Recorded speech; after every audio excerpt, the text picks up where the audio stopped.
Good afternoon. Sorry.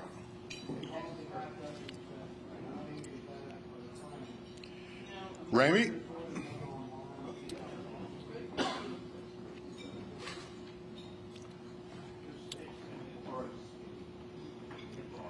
Thank you for coming today, and I was just reminded by our member Gary Risponi that Saturday was his birthday, and happy birthday. His birthday is May 20th, 1946.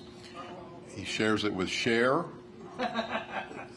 Cher is 77 years old now, which means Gary Risponi is 77.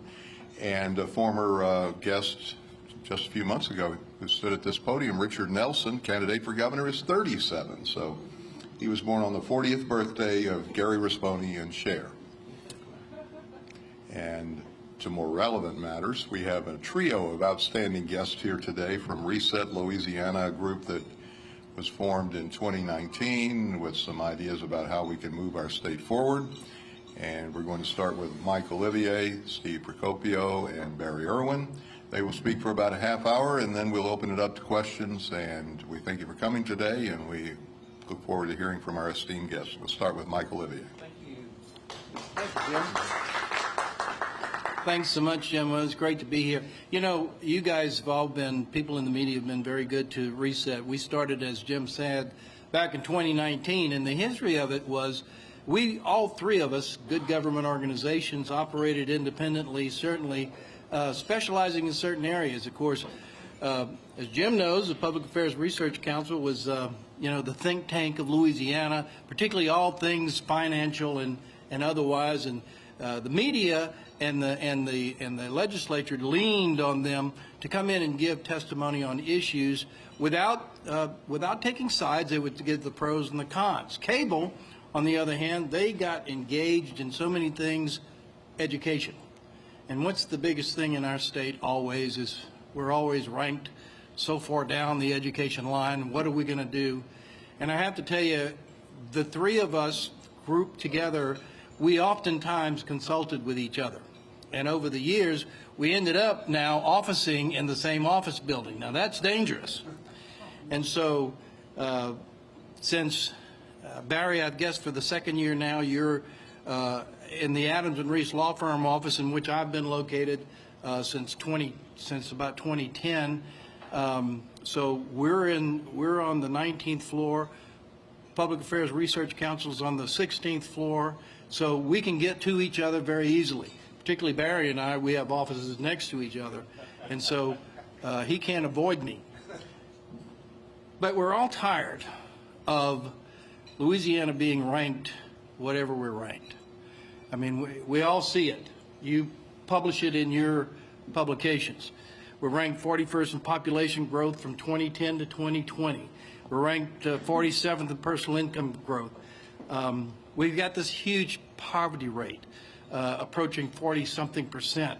The highest incarceration rate in the country, which is why these things help to compel us to decide, okay, what are the things that we need to attend to, because we can't attend to all of the issues. We've got to be successful, so let's choose the right ones. Well, we had all been engaged in tax reform and tax finances and state finances, and then certainly education. But we said beyond that, what else is there? What are the top things that we need to attend to? And certainly after state finances and tax reform, education, transportation is the other big deal. Who's not concerned about transportation, particularly if you're here in Baton Rouge at any given time? And so the other issue, the last issue, was what we call public safety. And when I mention the word incarceration, it's having to do with the laws that cause people to be put in jail. And when you start looking at these days, when we've got 20-plus states that have passed laws that allow for people to smoke pot, and here we are putting people in jail who smoke pot, there's something lost in the equation here, and the cost, phenomenal cost associated with incarceration. We needed to look at things that make a difference. So we selected those four things. One, public safety, which is dealing with criminal justice reform. As I said, tax reform or the state finances, and then transportation, of course, and education. Now, in 2016, everyone had been talking about this group called the Tax Foundation. Jim, I know Parr's been dealing with the Tax Foundation. Steve, Dr. Procopio's been dealing with, well, I didn't know who they were, and so I found out about the Tax Foundation. We host a meeting in Washington, D.C. every year, preceding the Washington Mardi Gras, where we're able to get all these smart people in front of my membership, the Committee of 100, to talk about what are the issues in Washington that impact Louisiana. And certainly the Tax Foundation, that's the group that tells us if we're 45th or 50th or whatever number we are relative to these things that we're concerned about, particularly things dealing with state finances, tax reform, et cetera. And talking to them, we found out that we could engage them. As a nonprofit organization they are, we could engage them, help them pay some of their fees involved with doing the research and development of what it would take to cause for Louisiana to have a better placement in these polls, in these lists that we read about all the time. And so they didn't come out, they took about a year, and they did a lot of work in our state, visiting our state many times, talking to people all over the state, not only politicians, but people in business and just people in general, conducting these interviews. And they came up with what ended up being about a 105-page representation of their study, their findings. But they didn't do it in the form of, this is what you got to do. They did it in the form of, if you do this, these are the things that will result from it. And it was a menu, if you will, of options. In other words, Mr. Legislator, Mr. Governor, here you are with the issue, and you can do A, B, C, or D. And here's the fallout from each of those. And these are the recommendations we're giving you. So it's a menu of options, which is more palatable to people in some cases than just saying you got to do this or that. And so we joined together because of our common interests, and that resulted later in the legislature taking heed, and they, through a House concurrent resolution, passed the HCR 11 Act, which resulted in a task force being formed, and for a year they studied. There were 13 people. Taking the results of the tax foundation and bringing that to their own recommendations, by way they did about 95% of what was recommended, which we were pleased to see. That's a good thing. So that's good. Here's another study on the table again, put on the shelf. What are we going to do? So what we realized we needed to do is we were approaching an election cycle. So we decided, with term limits in our state, we've got to make some changes with the people who are running for office first, and then the incumbents as well. So at that time, we had, oh my God, about 60-plus seats that were going to be open because of term limits. So that meant we had a couple hundred candidates out there. So we started in April of that year, during the election cycle, going out to Shreveport, Monroe, Ruston, Lake Charles, North Shore, New Orleans, Jefferson Parish, Lafayette, all over the state, talking to people that would talk to us and attending small sessions, not large meetings, but small sessions like this, where we could represent the 4 issues we thought were most important. Not that we didn't have any other issues, but 4 issues that were most important, that would make a difference if we could get some traction, and invite them to take these things and use them as planks in their platforms as they ran for office. Now remember, you don't qualify for office until August. So we had a lot of people who were thinking about it in April, May, June, July. Weren't sure if they were going to run. Finally, when they decided to run, and we said, take this. We want you to take this. Use it. Make these planks in your platform, particularly in these 4 areas. We know you're going to have some other interests. That's okay. But we want you to take this and use it. It's been studied by a national consultancy. It's been studied by our own legislature. The results are positive. These are the things that can make a difference in Louisiana. You know, everything's cumulative. I know many of you have been around long enough to know, you look back 10, 15 years, we were doing this back then, right? We need to change our tax code. We need to do better in education. We need to do better in transportation. I know, it's cumulative. But we have gotten some improvement. We've gotten some improvement in education, in the education system. We have seen some inaction of legislation leading to tax and better spending policies.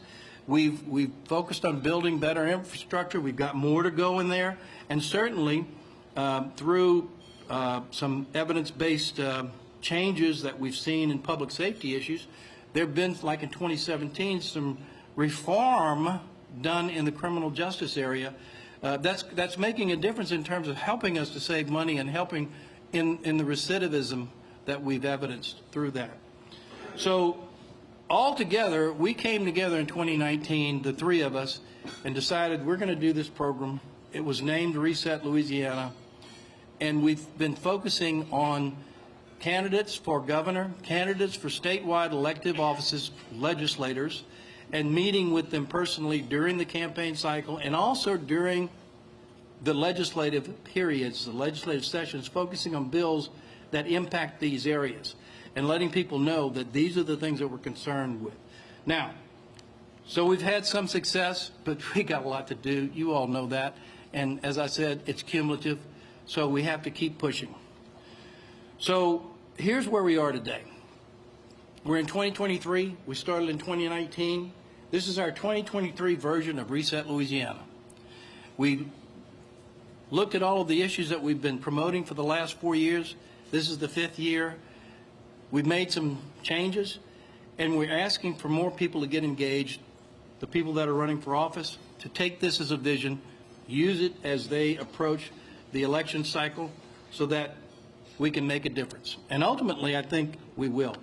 So since 2019, Reset has morphed into each year approaching the legislative issues, and this year, again, the people who are running for office to use these findings as planks in their platforms to make a difference.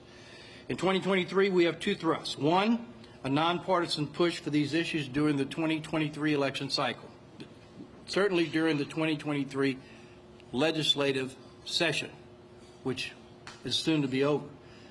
Have there been some things that are seen as changes? Yeah. Senator Allam, for instance, has introduced some measures dealing with tax reform, and I think he's getting close. And by the way, this is not the first year those have been introduced. We can look back where other legislators have made some of these same attempts, and it reminds me again, legislation is cumulative. You got to keep at it because you get people who are going to get involved, committed, and then they become leaders in the charge, the champions of the causes to make a difference. And then we want to conduct this outreach to the candidates during this election cycle. So the real brains of all of this, CABL and PAR, are going to go over each of these pieces in the 4 areas and help you realize, and then hopefully set you up with some questions that we'll be able to answer. So Barry, as I said, has been involved with CABL for many years. They've been around for a long time. Their expertise certainly has been in the education field. He's going to lead. He's going to go into the areas of transportation, and then followed by Steve, who's going to get into state finances and also public security. Barry. Thank you.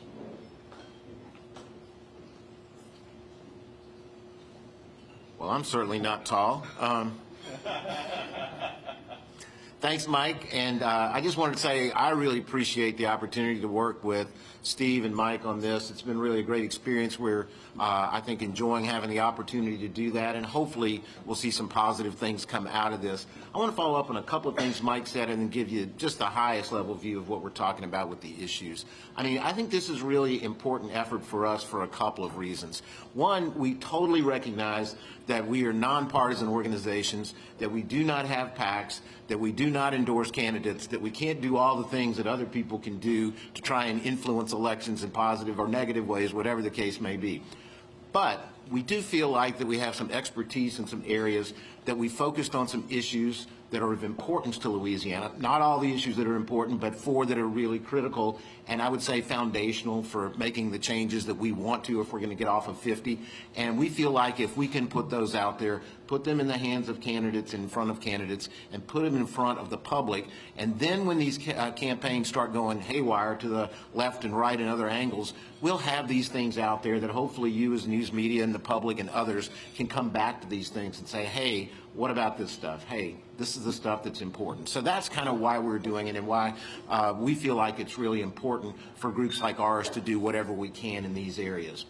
As Mike said, you know, we've got a number of 4 major areas, and I'm just going to go over these just really quickly. In education, there's obviously 3 areas there that we're focusing on. Early childhood education, frankly, it's the same issue we're talking about at the legislative session right now. It's about expanding access for kids, for our young children, to be able to have quality child care settings, developmentally appropriate child care settings where they can grow and develop and become students who are ready to learn when they get to kindergarten and 1st grade. Again, same conversation we're having at the Capitol right now. On K through 12, there's probably about 3 storylines that we're really kind of focusing heavily on, and again, things that you're hearing during the session right now. We know we have some issues with early reading, early learning. Our scores have been going down instead of up over the last few years. We've done some things at Bessie and at the legislature, and of course you're hearing some of this session, to try and change some policy in the area. We need to feel like we need to maintain a very strong focus on that, because if our kids are not able to read by the time they're out of 3rd grade, they don't teach them to read anymore. They expect them to be able to read and understand what they're doing. So it's foundational that we get that done in those early ages. Also in K through 12, we're having a conversation about teacher pay raises. Part of the reason for that is because we have an acute shortage of teachers in our state. And again, one of the things we feel like we need to do is focus on that. Teacher pay is one part of it. It's not the only part in terms of the shortages, but it is a critical part. And we support the idea of pay raises for teachers, but also the notion that's come up this session to some degree about differential pay, giving superintendents in districts the option to kind of target some of those pay raises to places where they're of great need or where they have highly effective teachers. So we support that effort. And then the last thing on K-12 deals with kind of reinventing our high schools. And primarily that has to do in the area of like apprenticeships, workforce connections with post-secondary education, trying to make it kind of a more seamless path, because we know our kids need to graduate with a diploma for sure, but we really think they ought to also be able to graduate with some college credit or with a certificate or whatever it may be that will get them from high school into the workforce or into post-secondary. And lastly, on post-secondary, really the overarching goal in our state is that we need to educate our adult population. We have more than 1 million adults, working age adults in our state, who have nothing more than a high school diploma.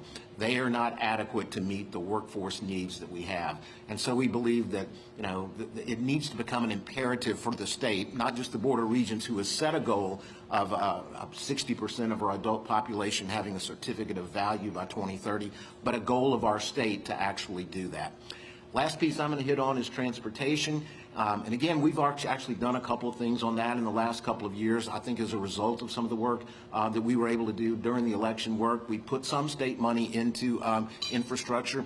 Right now, we're kind of blinded by the idea that we've got so much federal money coming in. It's sort of like it's not an important issue anymore. Infrastructure, you know, we got money going into it, and yeah, we do. More than we've ever had, you know, in recent times for sure. A lot of it's going to be able to go to some of these mega projects. A lot of it's going to be able to go into the highway program in general. But we also have a report from the legislative auditor that says, all that notwithstanding, we don't have sufficient funds over the long term to really meet our highway needs. $18 billion backlog, again, all those mega projects. So what we feel like is two things for sure. We need a state plan to kind of address that over the long term, and we also need to have some transparency so we can make sure we understand where these dollars are going, what projects are getting funded, and exactly know that those dollars are going into the priorities that are really priorities for the state. So that's just an overview of our sets of issues, and then Steve's going to talk about the fun stuff, which is also the timely stuff because it has to do with the budget and money.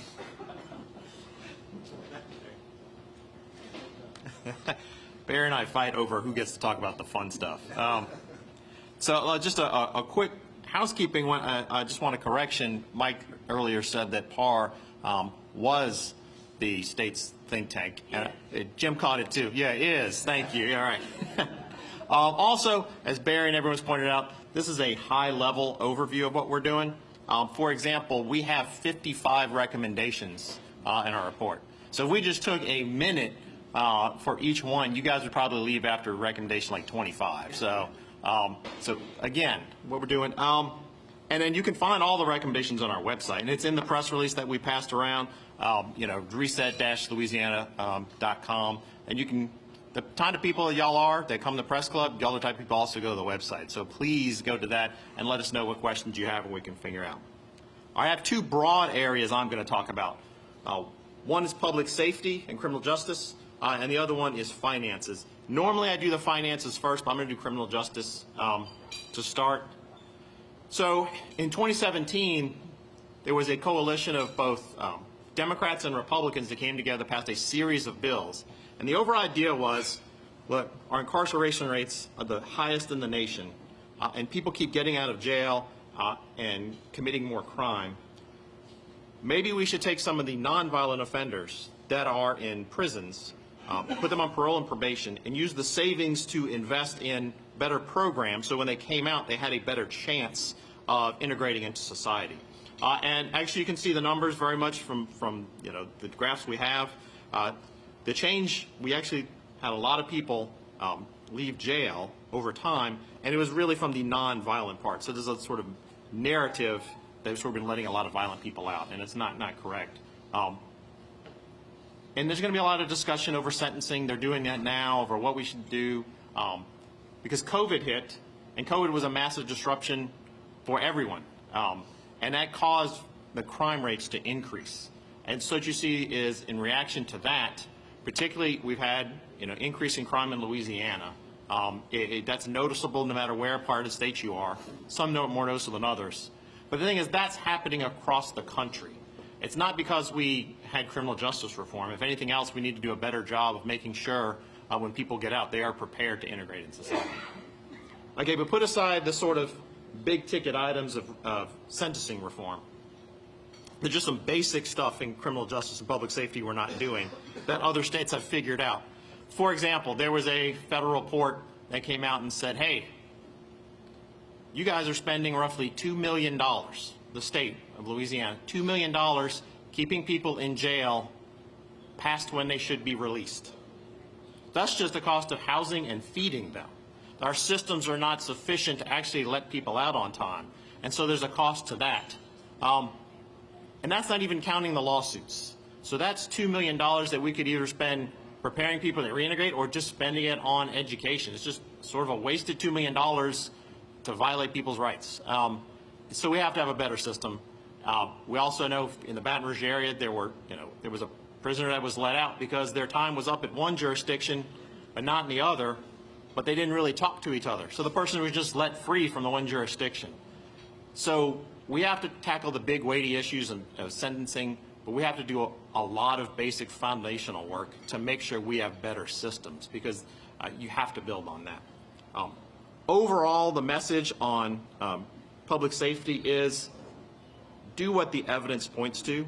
There's lots of activity that's going on in other states. Let's see what the best practices are. Let's see what the evidence is and do that. That's our fundamental message.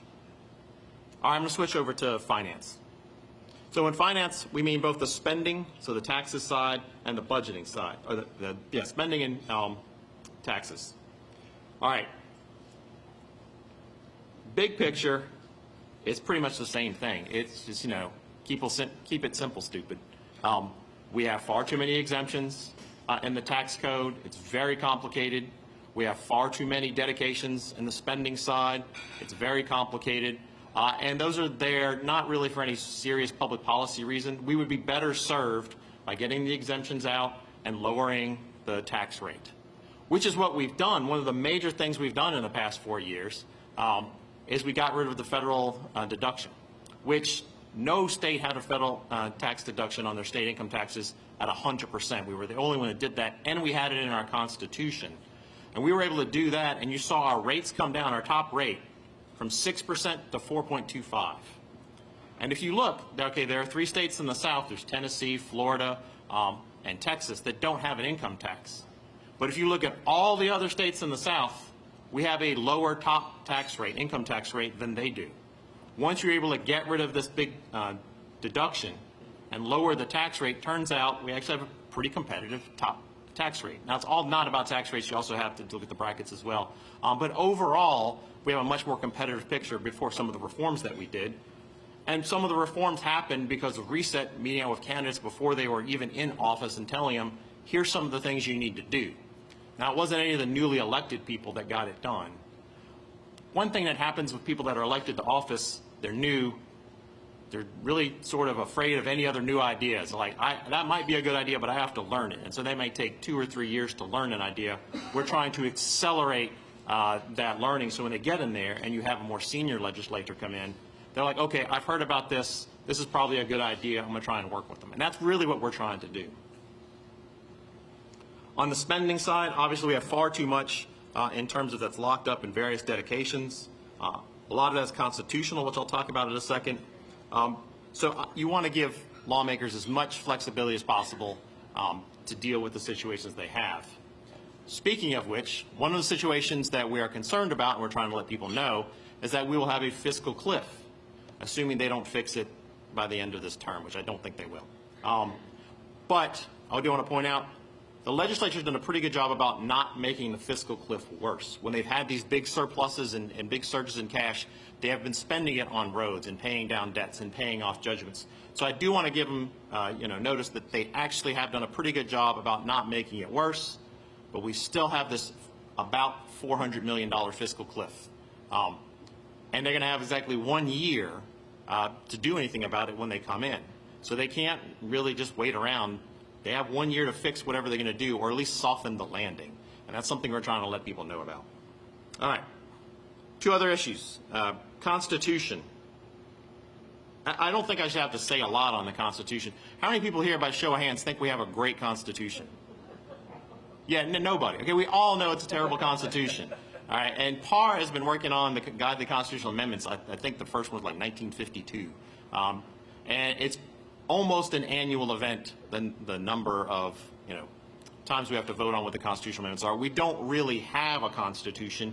We have a super law that takes a vote of the people in 2/3 of the legislature. And we put all kinds of things in there. And we put in things, that really our tax code is in there. We have, mandatory supplemental pay. I mean, these are things that just may not even exist in a policy in other states, much less in their constitution. So what we want here is the same thing I said before. We need to simplify it. We need to get things out of the Constitution and put them in law, even if that means whatever program it's funding might be up for annual appropriation, because that's how you should do these things. Not completely. There are some reasons to have some things in the Constitution, but we have a long way to go. Real quickly, we're not necessarily saying you need to have a constitutional convention. That is one path, but that is not what we are calling for. You can have a constitutional convention, or you can just do it via constitutional amendment. And we have actually seen some progress with constitutional amendments. So we pretty much don't have an opinion one. We're not against it. We're not for it. The core of what we're focusing on is what needs to change. So whenever there were all those bills saying in constitutional convention, notice they didn't really talk about exactly what needs to change, because that's, very difficult politically. And we're trying to go there and say what the difficult political things are. Lastly, and this is my favorite in Lanny's too, pensions. It's a lot of far more discussion over pensions than normally happen, which in and of itself I think is a positive development. So we have, just to talk a little bit of what's happening now, there's a lot of discussion over what's known as the IUAL, or what is the initial debt that we have when a constitutional amendment passed back in 1989. It said, okay, we're going to freeze this amount, and this is the amount we have to pay off in 40 years, which is coming up in 2029. So there's about $2 billion left to pay on that over the next several years. The initial unfunded accrued liability when it was first frozen was $6 billion. But because it was put on a back-ended schedule, it actually grew because they didn't want to pay it off then, and now we have to pay it off. And we will pay it off. It'd be good. Hopefully put some more money toward it, get some interest savings. But I do want to point out, that's $2 billion we have left on this portion. The whole debt is $17 billion. So it's important, but we have a lot more work to do. And so that's why there's really three things PAR wants done as part of the reset agendas. One, we need more conservative investment assumptions. And we've been moving down that path. I want to go ahead, but we need to keep moving down that path. The current investment assumption for the two largest systems is 7.6%. That includes the cost of COLAs in there, which is a pretty high hurdle to meet consistently. Also, we need a reasonable COLA system that doesn't add debt to the Constitution. The system we have now, the experience account system, is terrible. There are some other states that do it, but for the most part, it is generally not considered a best practice. Luckily, there is actually a bill moving through the legislature now that does address this and does it by not adding to the debt. It makes you pay for things, up front, which is a novel idea. And then also, we think there should be a new plan for new employees, and it needs to be a hybrid plan. What we have now is a pure defined benefit plan, which is really good for the employees, but puts a lot of risk on the state. But we have to be careful not to go the other way, because oftentimes you'll have new legislators come in and they just want to go, we ought to go to complete 401k style, because that's what they do in the private sector. But you have to remember, in the private sector, you also have Social Security, which state employees and teachers do not have.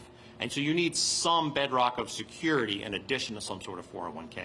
And that puts, especially given the change in workforce right now, most people that join either as a teacher or as a state worker do not get to see that. About half of them leave within 5 years and get virtually no benefit at all.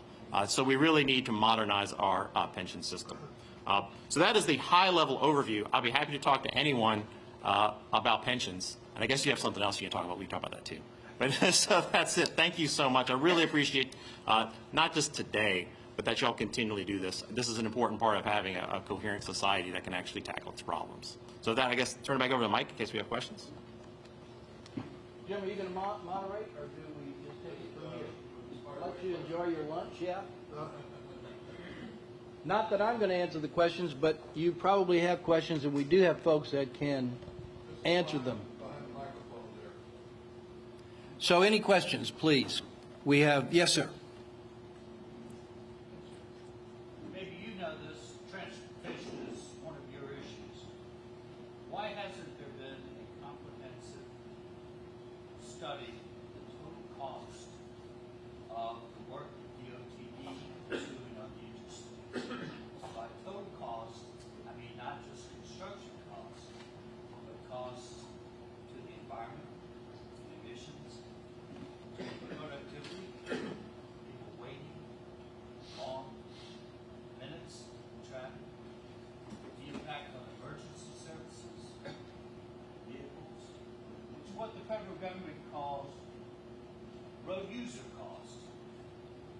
Now, if it were a wetlands project, it would be subject to a lot of analysis, but apparently no total cost analysis has been done. I don't know the answer to that. How's that? I mean, you're getting into some esoteric issues dealing with the total cost associated with any development that we have, going beyond the environmental conditions that you named one of, which is the wetlands mitigation issue, for instance. You're talking about the cost of standing in traffic, the cost of time. I don't know. I've never seen a study that includes all of that, to be honest with you. Excuse me. Yes, sir. Right after you ask the question, do you mind repeating the question as best you can? Okay. So our audience on the line can actually see what you're Very good. The question, as I recall it, is beyond the studies that are done for any transportation project, what about the other costs associated with things like standing in traffic, standstill traffic? What about the cost associated with the delays caused by any construction that might be going on? Or just the delay of a new project coming along as it gets involved in litigation, I guess, would be another circumstance that you would have to consider. I don't know that there has been any one comprehensive study that includes all of that beyond things like what's the impact to the environment, as we commonly know. So my answer to you, as much as I know, is I don't think there's a comprehensive study that takes into all of those issues into consideration. You guys?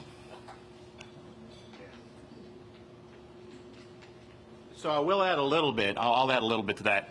Careful what you wish for, because those types of facts are brought out during an appropriations process that says, hey, look, we need to put more, or a revenue process, we need more money to go toward transportation, and that's where you see it.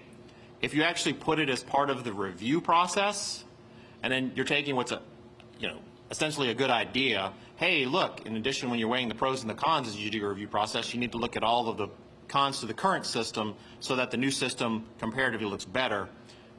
On the other hand, it's another box you got to check, and that someone's got to do a study, you got to pay for the study, it's got to get reviewed. So it's a good idea to talk about those things. I'm not sure I would add them to a federal checklist that you have to go through. That's probably going to be backfiring on you. But I do understand exactly what you're saying, and those things are discussed, and everyone that knows about transportation knows that's an issue. And that's actually why you see so much money the legislature has put toward it from surplus projects. Everybody wants more transportation projects. It's not the specific project, it's usually the funding. It's trying to get more money. Stay here. This is sort of follow-up question on the needs for comprehensive studies in our state. Okay. And I really agree with you that Louisiana does need to be reset, because all of your goals are things that we've always scored last on most lists. Historically, that's nothing new. So with this in mind, education is a focus. However, if you think about the fact that for years we've been offering money for early childhood education, pre-K, Head Start, I-1 through 12, college, prison, educating people in prison, after-school tutorials, after-school consultants, a voluminous amount of people are involved in the cortex. So do you have a comprehensive study of how much all this is costing? And let's get on with the job of getting some good results. the fact that a child could sit in 1st through 12th grade and not be able to read is unconscionable. So, yeah, I Repeat think that question while Barry comes up. Yeah, that's a Barry question. I think it's, and I'll summarize, but we're spending a lot of money on a lot of different educational programs. Has there been a comprehensive study that says how much money are we spending and what the results are? Okay, well, there used to be a report that you issued that had every school, this was from the Department of Education, the governor's office. There used to be a report that every school was listed, the school secretary salaries, the school, how many students, everything was there in that comprehensive report. William Daniels and I worked together to get that done. Now the technology is so complicated. Number one, you have to pay for everything, and number two, it's hard to read through all of the technology that is available. So where is the best place to find out that information? I could probably give you a partial answer, but it's probably better for Barry to give you a fuller answer. Come on up there. Yep, come on. I mean, Just stay up here.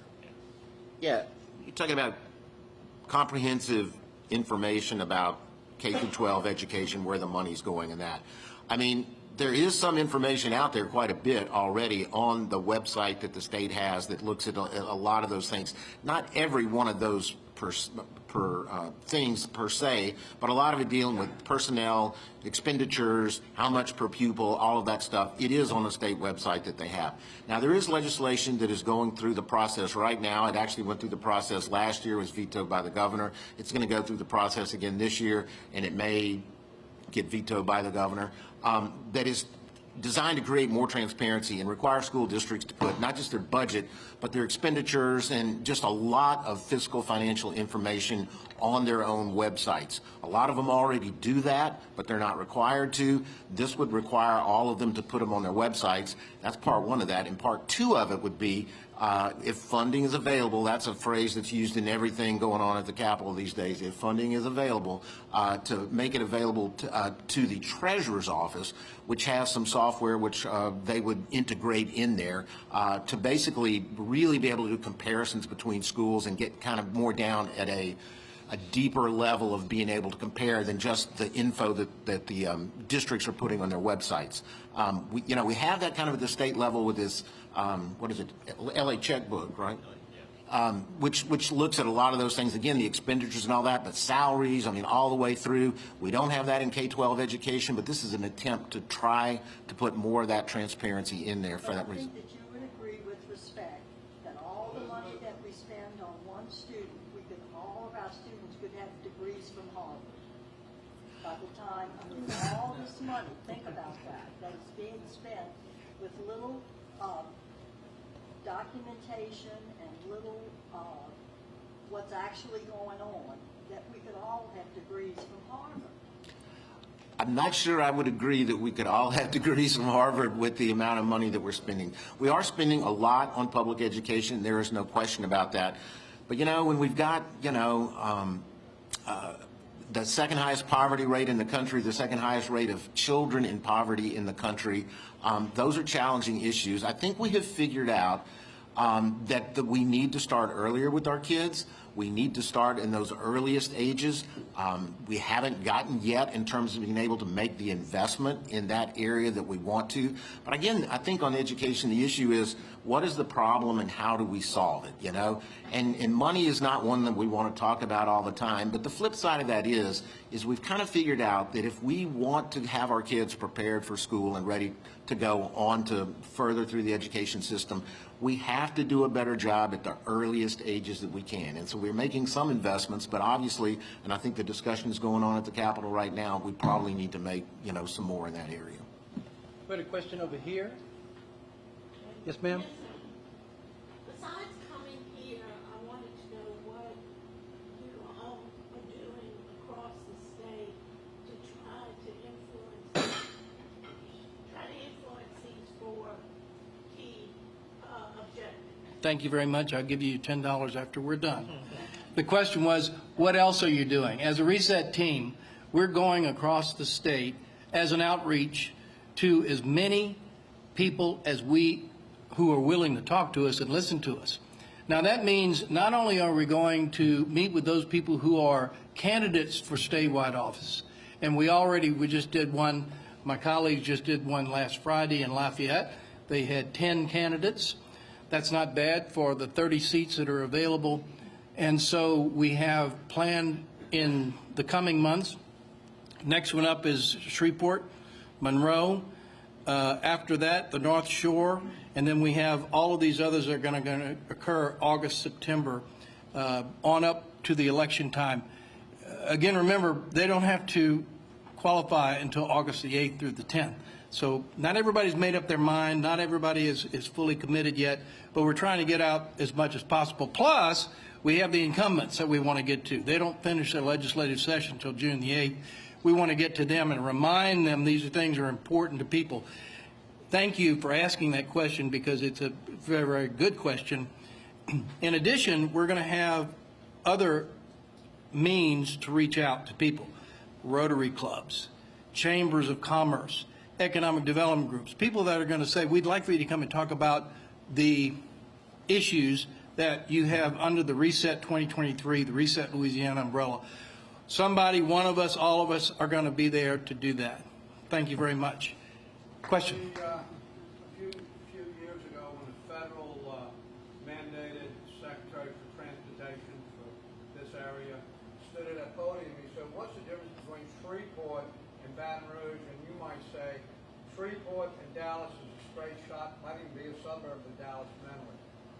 Baton Rouge has Lafayette, Lake Charles, Vivian, Beaumont, Baytown before you get to Houston. For 30 years, if we said you were saying what you're saying 30 years ago, it would just be a repeat. Governor Foster said, All right, what's your question, Remy? What's your question? My question is, why aren't you telling Louisianians what other states do, not just how to fix little problems here? So that guy said, you know what the difference is between Shreveport and Baton Rouge? Shreveport passed bond issues for roads, Baton Rouge didn't. So isn't that the difference 30 years later? You're still not telling us what we would do. Let him answer the question. So the question deals with the difference between various parts of the state. In this instance, it was Shreveport and Baton Rouge, really doing some things about transportation issues and taking their own in loco parentis to do something, passing bond issues in this case to make things happen. He gave an example of Shreveport doing their own. That's why they have such a better infrastructure than we might have here in Baton Rouge. So the question, I think you answered the question.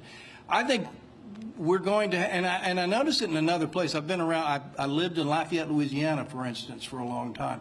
I think Lafayette did that to a degree as well, deciding they weren't going to leave it to the state. But that's what we're dealing with in the state, is that we've created a culture where you have to come to Baton Rouge to get everything done. What we have created now is where, with this federal dollars, a lot of the communities are not only looking to the state, they're willing to put up some of their own funding to match and expand and accelerate some of the projects that they need done. Lake Charles, as an example, who's been dying for a bridge, without this federal money coming in, that project wouldn't happen. Now you're saying, well, that's not happening. Well, it takes a long time to get all these studies done that have to be done to warrant that the project goes into place. We're way behind the 8 ball. And oh, by the way, one of the things we mentioned earlier, all right, we got all this money coming in from the federal government, but how are we going to maintain it? That's what we're concerned about. And you're talking about letting people know. If we build it, we still got to maintain it. And we've not done a very good job, not only with our highways, our bridges, but even with our academic institutions. We're not doing a very good job of helping to maintain the properties, the assets that we have in place. Yes, sir. One quick question. When it first started talking, we talked about workforce issues. Big problem, and I know people I know contact. Back in those days, they had competition between the trade unions and then ABC and all them, and they all trained their people. We had a resort, competition helped. You don't hear a whole lot about that right now, what's going on. I know union people travel around the country where there's work. I don't know if ABC people can. All right, Gary, Is there what is any your question? improvement in that right now, or y'all work with both, something with the helpless workforce? I know it ain't all free. Gary, what is your question? I got it. His question is dealing with workforce. Why can't we have the same type of training that we had through the trades and enjoy that and have that to an accelerated level today? And we have a workforce, fortunately, we have an education workforce specialist to answer that question for you, Barry. No, I don't know the answer in terms of, the unions versus ABC and that type of thing. But the thing that's different now is we have a community and technical college system, which we did not have then. And there has been a lot of outreach in that area.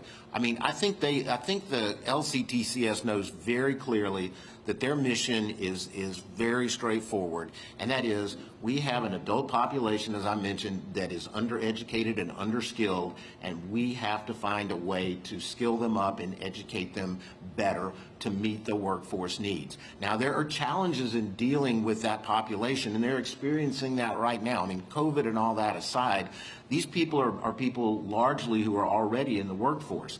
They are working, without credits and or certificates that would help them get other types of jobs. And the challenge is, how do you get these folks who are working in the workforce, maybe not making a ton of money, take them out or at least get them into training for a period of time where they can get some additional skills or whatever training that they need and get back into the workforce in such a way that they are then up, to get a more, higher paying job and one that actually meets some of our workforce needs.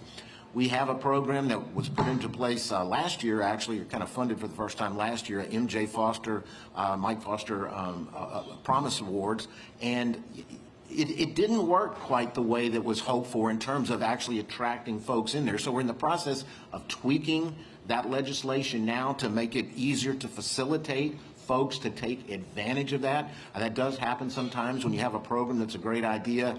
People don't respond or react to it the way that you thought they would, so we're changing some of that right now. But I mean, I think that is the key. We have an entire community and technical college system that is focused on that one thing, is trying to get those folks who are in our workforce skilled and, able to, get back into the workforce and get higher paying jobs for them, but also to meet the workforce needs where we have this high demand.